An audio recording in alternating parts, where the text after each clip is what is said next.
Kao što vidite, današnja tema su žlezde sa unutrašnjim lučenjem, odnosno endokrini sistem, odnosno endokrini sistem, dakle isti je naziv na srpskom i na engleskom.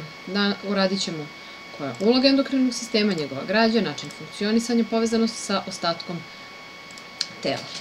Žlezde sa unutrašnjim lučenjem, dakle endokrini sistem, se sastoje od različitih žlezda koje imaju unutrašnje izlučivanje. I sad da bi nam ove reči bile malo jasnije, prvo da pogledamo, imamo i žlezde sa spoljašnjim lučenjem, kakve su znojne, lojne i mlečne žlezde.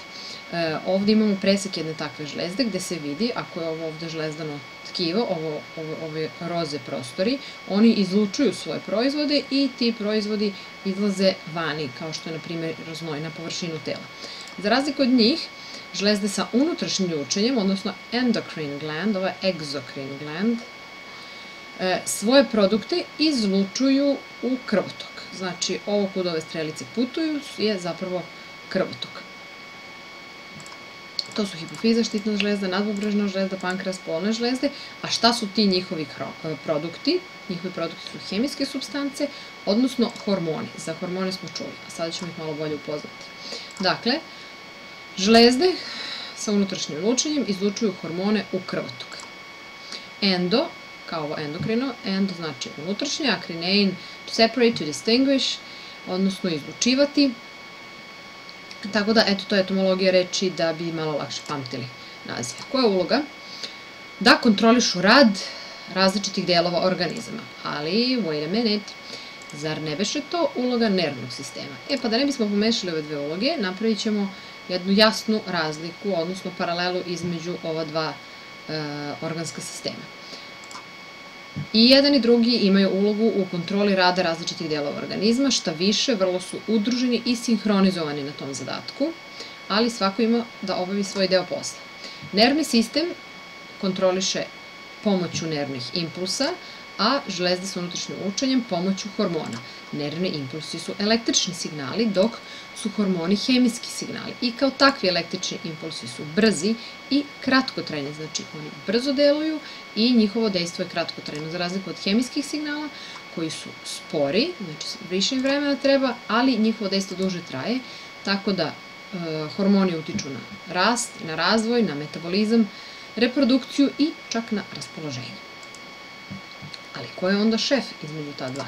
Naravno, mozak i jedan deo poseban u mozgu, ovaj ovde, to je malo uže od ovog zelenog kruga, koji se zove hipotalamus, on komanduje dalje svim žlezdama, zato što on ovde na svom ovom kraju ima žlezdu koja se zove hipofiza. Ona je veličine graška, ali je šef među žlezdama, glavna žlezda master gland. Ovo je uvećanje, kao što vidite, ove hipofize. Zašto je ona ispisana šarenim slovima, odnosno malo slovima koje sam namenila nervnom sistemu, malo slovima boji, koju sam namenila endokrinom sistemu? Pa upravo zato što je ona mešana u svojoj funkciji.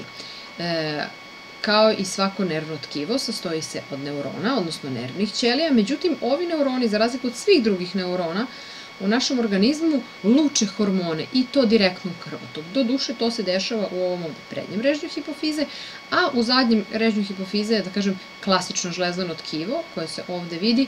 Znači, to su žlezdane ćelije koje primaju impulse od nervnih ćelija, pa tek onda luče hormone. Ali ovo je jedino mesto u našem organizmu gde nervne ćelije luče hormone. U krvotok.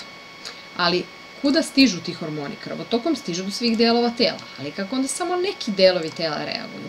Tako što ćelije koje treba da reaguju na hormone imaju određene receptore, odnosno prijemnike, koji po obliku odgovaraju obliku hormona. Znači, hormoni su hemijske supstance koje zauzimaju neki fizički prostor i imaju neki fizički oblik i po tom obliku se uklapaju u te receptore.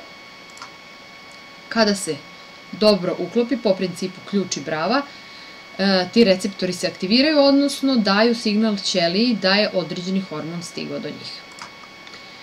Prva žlezda, o kojoj ćemo nešto reći, jeste hipofiza, kao glavna žlezda, kao master gland, nalazi se u mozgu, kao što smo rekli, i ona luči hormone koji utiču na rad drugih žlezda, na rad štitne žlezde, pa na rad nadbubrežnih žlezda, na rad pankrasa i na rad polnih žlezda.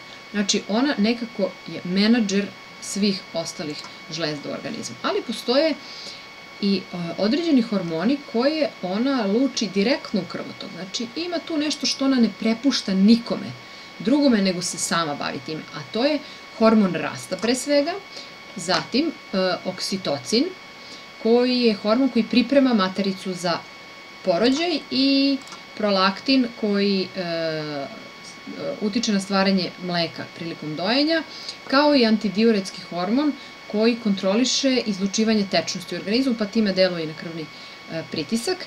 I svi ovi hormoni koje direktno luči hipofiza ukazuju i na važnost tih funkcija, samim tim što ih ova glavna žlezda direktno kontroliše.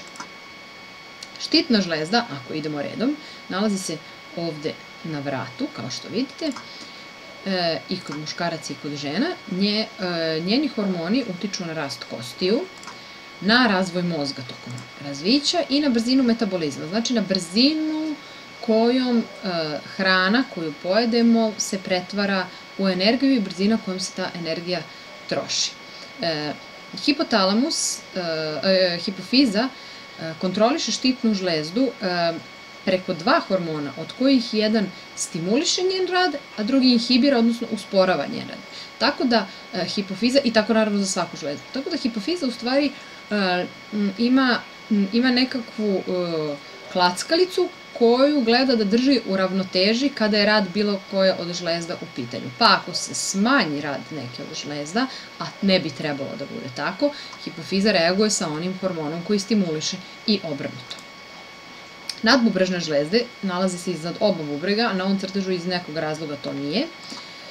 I kod muškaraca i kod žena, znači na oba bubrega. Oni utiču na balans soli i vode, odnosno luče hormone koji balansiraju odnos soli i vode u organizmu, onda na lučenje adrenalina, to je onaj hormon za fight or flight, odnosno odgovor na stres, i utiču na razvoj polnih karakteristika, odnosno njihovim lučenjem se nekako određuje kada je vreme za pubertet, kada je vreme da ove polne žlezde počnu da rade. Ali pre polnih žlezda još jedna nam je ostala koja je ovde u nivou stomaka, a to je pankras. Sad, pankras smo učili negde uz crevni sistem, jer on istovremeno ima i funkciju da izlučuje sokove za varenje u crevni sistem. Ali ovde ćemo se baviti nečim drugim kad je pankras u pitanju. Naime, kada jedemo, sva hrana ili bar veći deo nje se pretvara u neke osnovne prehrambene paketiće, odnosno u glukozu. To je onaj šećer u krvi, čuli ste kažu palmi šećer. I taj povišeni nivo šećera u krvi kada se najedemo je signal za pankras da izluči insulin, koji će kao neki ključić otvoriti vrata na ćelijama, da one mogu da usvoje taj šećer iz krvi i da se nahrane. Istovremeno, time će se sniziti nivo šećera u krvi i opet će stvar doći u ravnotežu. Osim insulina, koji znači reguliše nivo šećera u krvi, odnosno smanjuje, postoji i glukagon, to je onaj pandamski hormon koji povećava taj nivo šećera u krvi. Opet imamo jednu klackalicu, odnosno homeostazu kada su u pitanju hormoni. Sad, polne žlezde, verovatno vaše omiljene, na njihov rad utiče hipofiza i utiču nadbubrežne žlezde. Znači, ima dvojaku kontrolu. Opet nam pokazuje koliko je to važno i koliko je složen taj proces. Tu su jajnici kod žena i testisi, odnosno semenici kod muškaraca. Oni utiču na razvoj polnih karakteristika i sazrevanje polnih ćelija. Polne karakteristike, to su sve ono što fizički ženu čini ženom. Znači, pojavljuje se menstrualni ciklus, rastu grudi, zaobljuju se bokovi i tome slično, i sazrevaju jajne ćelije, dok kod muškaraca glas postaje dublji, pojavljuje se maljavost lica, pojačana je muskulatura i naravno sazrevanje spermatozoida. I to bi bilo to.